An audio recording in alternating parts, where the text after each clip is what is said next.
How to get started with n8n. To do that, first head over to their website, which is n8n.io. You should be able to see this. So to get started, just click on this Get Started for free, or click on this Get Started that you can see on your upper right corner.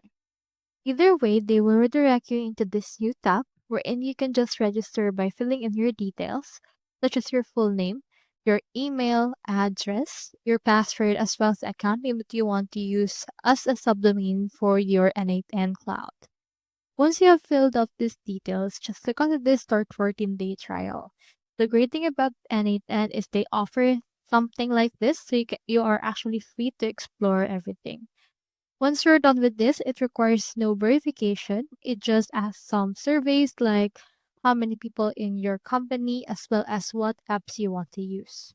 After you have done that, you should be able to have your own workflow for the homepage right here, and you can start creating workflow for your own agency. So that's how you get started with n8n. Hope we helped.